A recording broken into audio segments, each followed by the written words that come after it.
So நாளைக்கு India versus South Africa test series start ஆகுது. So எப்பயுமே பார்த்தீங்க அப்படின்னா இந்தியா சவுத் ஆஃப்ரிக்கா விளையாட போகிறப்பலாம் பார்த்தீங்கன்னா சவுத் ஆஃப்ரிக்கா எப்பயுமே டெஸ்ட்டை டாமினேட் பண்ணிட்டு இருப்பாங்க. இதுக்கான என்ன ரீசன்? ஏன் இந்தியாவால் சவுத் ஆஃப்ரிக்காவில் அந்த டெஸ்ட் சீரிஸை ஜெயிக்க முடியல? ஆண்டாண்டு காலமாக ஆட்சி படித்த ஆஸ்திரேலியாவே கூட 2 தடவை ஒரு சீரிஸ் ஜெயிச்சிட்டாங்க. இப்போ இங்கிலாந்தையும் சமாளிச்சிட்டாங்க. அப்படின்னாலும் ஒரு ஃபுல் ஸ்ட்ரென்த் ஃபுல் ஸ்குவாட் இருந்தாலும் சவுத் ஆஃப்ரிக்காவை மட்டும் ஏன் இந்தியாவால் டெஸ்ட் சீரிஸில் தோக்கடிக்க முடியல அப்படின்னு எக்கச்சக்க கேள்விகள் எனக்குள்ளே இருந்துச்சு. ஸோ அந்த கேள்விகளுக்கு கிடைக்கக்கூடிய பதில்கள் தான் இந்த வீடியோவாக இருக்கும் அப்படின்னு நான் நினைக்கிறேன். ஸோ ஆல்ரெடி நம்ம சேனலில் India versus South Africa test சீரிஸ்க்கு ப்ரிவியூ அண்ட் அனாலிசிஸ் வீடியோலாம் போட்டிருக்கோம். அந்த ப்ரீவியஸ் வீடியோ நீங்கள் பார்த்துருங்க. ஸோ இதையும் நீங்கள் பார்க்கும்போது உங்களுக்கு நல்ல ஒரு கனெக்ஷனும் கிடைக்கும். So welcome back cricket talks. நீங்கள் இந்த வீடியோவில் பார்க்க போகிறது சவுத் ஆஃப்ரிக்கா மண்ணில் இந்தியா இதுவரை ஏன் ஒரு டெஸ்ட் சீரிஸுக்குள்ளே ஜெயிச்சது இல்லை, ஜெயிக்கிறதுக்கு என்னெல்லாம் இனி பண்ணணும் அப்படிங்கிறதா இந்த வீடியோவில் டிஸ்கஸ் பண்ண போகிறோம். வாங்க.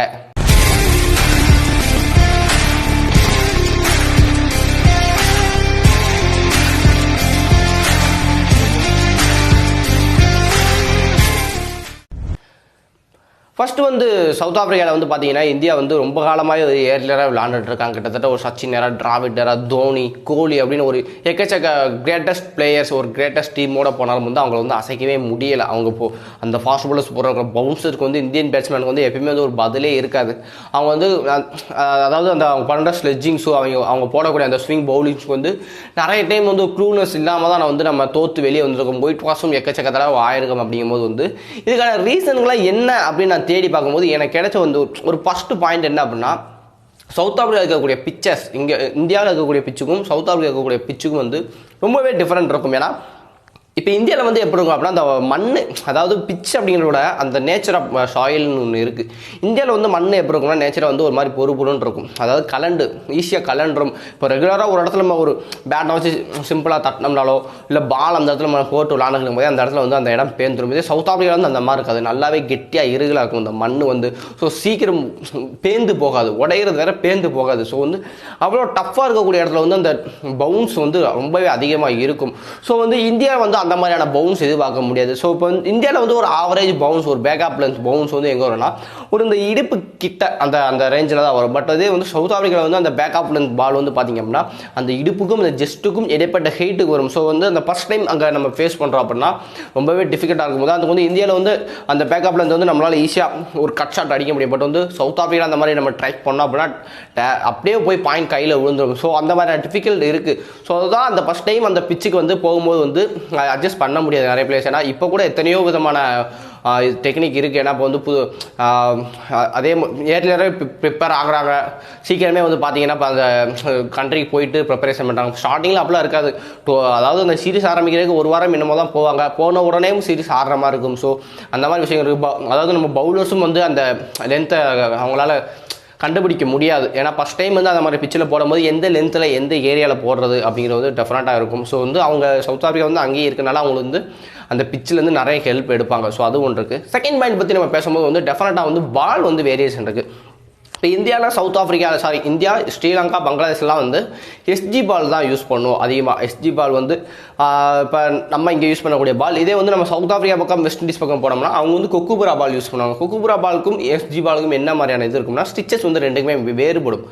ரொம்ப இது ரொம்ப டைட்டாக இருக்கும். பால் நல்ல பவுன்ஸ் ஆகும். கொக்குபுரா பால் எப்பயுமே பார்த்தீங்கன்னா எஸ்ஜி பாலோட கொக்குபுரா பாலுக்கு அந்த வெயிட்டும் கொஞ்சம் லைட்டாக இருக்கும்.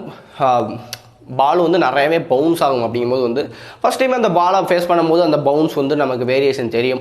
அதுவும் டெஸ்ட் மாதிரியான கண்டிஷனில் அந்த பிச் இன்னும் ஒரு மாதிரி ஹார்டாக ரெடி பண்ணி கொடுப்பாங்க. அப்படிங்கும்போது டெஃபினட்டாகவே கஷ்டமாக இருக்கும். ஸோ அதுக்காண்டி இப்போ நிறையவே பார்த்தீங்கன்னா அந்த பால்ஸ் சீக்கிரம் கொஞ்சம் ஈஸியாகவே ஒரு சில டீம் கிடச்சிருது. ஸோ நம்ம முன்னாடியே அதுக்கு ப்ரிப்பேர் ஆகிறோம். ஃபஸ்ட்டு அந்த மாதிரி ப்ரிப்பேர் ஆக முடியாது.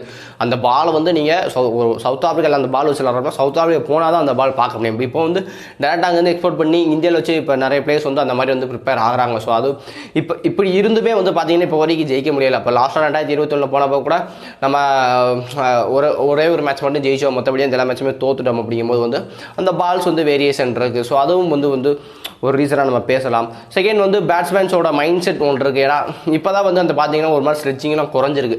ஃபஸ்ட்லாம் பார்த்தீங்க அப்படின்னா அந்த சவுத் ஆஃப்ரிக்கன் அவங்களோட ஸ்லெட்ஜிங்கே பார்த்தீங்கன்னா வேறு மாதிரி இருக்கும். ஆஸ்திரேலியன்ஸ்க்கு ஈக்குவல் பண்ணுவாங்க. அவங்களும் அந்த ஸ்லெட்ஜிங் பண்ணுறதில்ல. அதுவும் டெய்ல் ஸ்டெயின் இருக்கும்போதும் சரி, கேலிஸ் இருக்கும்போதெல்லாம் ரொம்ப ஒரு மாதிரி வந்து இருக்குவாங்க. அந்த ஒரு பேட் நிற்கிறோம் அப்படின்னா நம்மளோட ஃபுல் கான்சன்ட்ரேஷன் வந்து அந்த கேமில் தான் இருக்கணும். சப்போஸ் அந்த லேக் ஆஃப் கான்சன்ட்ரேஷன் போயிடுச்சு அப்படின்னா டெஃபினட்டாக விக்கெட் விட்டுருவோம். அதுவும் ஒன்று இருக்குது. அதுக்கப்புறம் வந்து அந்த சவுத் ஆஃப்ரிக்கா ஆகக்கூடிய ஸ்விங்ஸ், ஏன்னா அந்த பாலுக்கும் அந்த பிச்சுக்கும் அந்த கண்டிஷனுக்கும் வந்து பார்த்தீங்கன்னா ஏர்லியாகவே ஸ்விங்கிறாங்க. இப்போ வந்து இந்தியாவில் வந்து நம்ம அந்த டெஸ்ட் சீரிஸ் அந்த கேம்ஸை பற்றி பேசணும்னா அண்டர் லைட்டில் தான் பால் வந்து ஸ்விங் ஆகும். எஸ்ஜி பால் வந்து அண்டர் லைட்டில் வந்து அந்த மாய்ஸ்டர் இருக்கும் போது வந்து கொஞ்சம் லைட்டாக பண்ணி விழுந்துச்சுன்னா பால் கொஞ்சம் எக்ஸ்ட்ரா ஸ்விங் எடுக்கும், கொஞ்சம் சீம் ஆகும். பட் வந்து சவுத் ஆஃப்ரிக்காவில் வந்து அப்படி கிடையாது. இது என்ன தான் கடுமையாக வெயில் அடித்தாலும் சரி அந்த அந்த கிராஸ் வந்து அப்படியே இருக்குமாங்க. ஏன்னா அந்த நேச்சர் அந்த வெயில் அந்த புல் வளர்ந்துருக்கனால அந்த கடுமையான தன்மை வந்து அதில் இருந்துகிட்டே இருக்கும். ஸோ வந்து 15 ஓவர் ஆடுறது ரொம்பவே கஷ்டமாக இருக்கும். இப்போ இந்தியாவில் வந்து இப்போ டே மேட்ச் விளாட்றோம் அப்படின்னா அந்த வெயில் வந்து பால் ஸ்விங்கே ஆகாது, நல்லா பேட்டுக்கு வந்து வலிக்கிட்டு வரும், ஈஸியாக பேட்ஸ்மேன் ஆடாது. சவுத் ஆஃப்ரிக்கா வந்து அப்படி ஆடவே முடியாது. ஃபஸ்ட்டு 15-20 ஓவர் வந்து டெஃபினட்டாக சேலஞ்ச் ஃபார் பேட்ஸ்மேன். ஏன்னா பால் வந்து அந்த பிச்சிலேருந்து ரைஸ் ஆகி வரும், நம்மளால் அந்த ஷார்ட்ஸை வந்து செலக்ட் பண்ண முடியாது. ஸோ அதுவும் இருக்குது.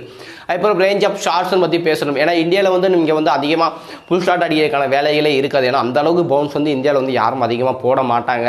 ஸோ வந்து அந்த ஸ்கொயர் கட் இந்த புல் ஷாட் அப்படிங்கிறது வந்து இந்தியாவில் வந்து அதிகமாக ஆட முடியாது. இந்தியாவில் வந்து அதாவது இந்தியன் பிளேயர்ஸோட பிளேயிங்கே எப்படி இருக்கும் அப்படின்னா மேக்ஸிமம் வந்து ஃப்ரண்ட் ஃபுட்டில் ஆடுற மாதிரி இருக்கும். நம்மளே வந்து உதாரணத்துக்கு வந்து அந்த ஃப்ரண்ட் ஃபுட்டில் தான் நம்ம முக்கால்வாசி நிறைய கிளியர் பண்ணுவோம். இப்போ ஷார்ட் பாலே கூட நம்மளால் ஃப்ரண்ட் ஃபுட்லேருந்து எடுத்து மிட்வீக்கில் கிளியர் பண்ணிட முடியும் இந்தியாவில். இதே சவுத் ஆஃப்ரிக்காவில் வந்து அந்த மாதிரி நீங்கள் பண்ணவே முடியாது. எந்த அளவுக்கு பேக் ஃபுட்டில் வெயிட் பண்ணுறீங்களோ அந்த அளவுக்கு தான் அந்த ஸ்கொயர் கட் அடிக்கணும். நீங்கள் ஸ்கொயர் கட் வந்து தரையில் அடிக்க பார்க்குறீங்க அப்படின்னா மேக்ஸிமம் நம்பர் சான்சஸ் வந்து எட்ஜ் எடுக்கிறது வந்து நிறையவே வாய்ப்பு இருக்குது. ஸோ இந்த ஷார்ட் செலெக்ஷன் அப்படிங்கிறது வந்து பிளேயர்ஸ்க்கு வந்து ரொம்பவே வந்து டிஃபிகல்ட்டாக இருந்திருக்கு இந்தியன் பிளேயர்ஸ்க்கு. இது வந்து இது வரைக்கும் அந்த வந்து நல்லா பண்ணியிருக்கு அப்படின்னா டிராவிட் வந்து ஒரு மாதிரி அந்த பாலை கீழே நமக்கு நல்லா பண்ணுவார்.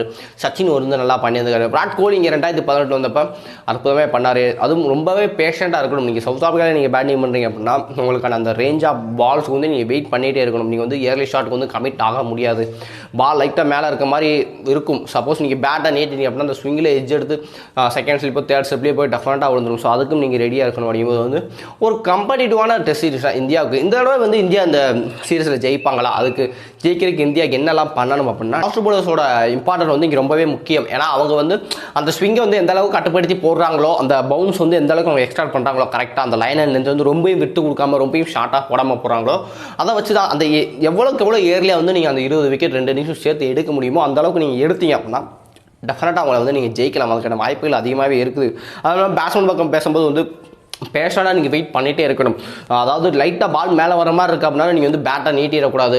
ஸோ வந்து ரொம்ப பேஷண்டாக இருக்கணும். உங்கள் ரேஞ்ச் ஆஃப் ஷார்ட்ஸ் முதல்ல வந்து என்னென்ன ஷாட் நான் ஆட போகிறேன் அப்படின்னு வந்து நீங்கள் அதாவது கிளியர் மைண்ட் செட் வச்சுக்கணும். இந்த பால் வந்தால் நான் இந்த ஷாட் தான் ஆட போகிறேன் அப்படின்னு அந்த பாலுக்காண்டி நீங்கள் வெயிட் பண்ணணும். ரொம்ப வித்து வந்தால் மட்டும்தான் இருக்கணும். சம்டைம்ஸ் வந்து பால் வந்து இன்டு த பாடி வரும்போது நீங்கள் வந்து அந்த கட் ஷாட்டாக ஒரு பேக் த ஸ்கொயர்லேயே நீங்கள் வந்து அடிக்க முடியாது. சக்குன்னு எட்ஜ் எடுத்துகிட்டு போயிருமேனா மேக்ஸிமம் வந்து ஒரு சில நேரம்லாம் 3 ஸ்லிப் 4 ஸ்லிப் கல்லி வரைக்கும் வச்சுருப்பாங்க. ஸோ அந்த அளவுக்கு பவுன்ஸ் இருக்கும் அங்கே. அதுவும் இப்போ இந்த டெஸ்ட் சீரிஸ்க்கு ரெடி பண்ணுற பிச்சு கூட பார்த்து ரொம்பவே க்ரீனிஷ் விக்கெட்டாக இருக்குது. அந்த கிராஸில் குத்தி பால் ரொம்பவே எக்ஸ்ட்ரா பவுன்ஸ் ஆகும்.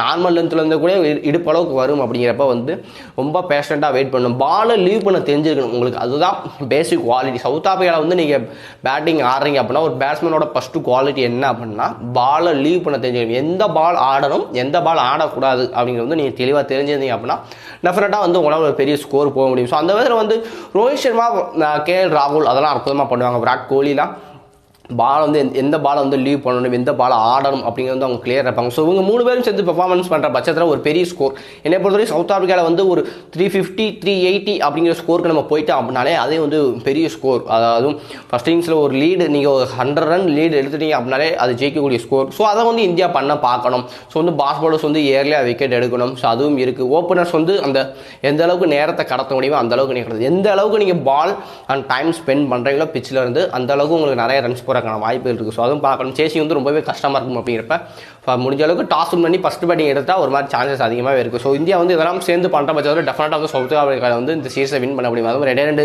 மேட்சஸ் தான் இருக்குது. அப்படிங்கிறப்ப வந்து ஸோ வந்து ரொம்ப காலமும் இல்லை. ஸோ டக்குன்னு அவங்களோட பிளானை வந்து எக்ஸிக்யூட் பண்ணிட்டு போகிற பட்சத்தில் டெஃபினட்டாக இந்த மாதிரி ஜெயிச்சிட்டாங்க அப்படின்னா வேர்ல்டு சாம்பியன்ஷிப்புக்கு போகிறதுக்கு வந்து அதிகமாக வாய்ப்பு இருக்குது. ஏன்னா அடுத்து நடக்க போகிற ஒரு 3 ஹோம் சீரிஸில் வந்து இந்தியா ஜெயிச்சிருவாங்க. அப்படிங்கும்போது வந்து டெஃபினட்டாக போயிடுவாங்க. ஸோ இதுதான் நம்மளோட அனாலிசிஸாக இருக்கும். ஸோ இதை தவிர்த்துட்டு வேறு எதுவும் ரீசன் இருக்குது அப்படின்னு நினச்சிங்க அப்படின்னா அவங்க மறக்காமல் வந்து கமெண்ட்டில் சொல்லுங்கள். ஸோ சொல்கிறோம். ஸோ நான் சொன்ன விஷயம் எதுவும் நீங்கள் தப்பு அப்படின்னு நினச்சிங்கன்னா அதையும் வந்து மறக்காமல் கமெண்ட்டில் சொல்லுங்கள். ஸோ இதே மாதிரியான வீடியோஸ் உங்களுக்கு தேடி வந்துட்டே இருக்கும். ஸோ உங்களை முடிஞ்ச சப்போர்ட் நம்ம கொடுத்துட்டே இருங்க. புதுசாக வந்து நம்ம சேனலை சப்ஸ்கிரைப் பண்ணிட்டு பாருங்கள். வீடியோக்கும் மறக்காமல் லைக் பண்ணுங்கள். தேங்க்யூ.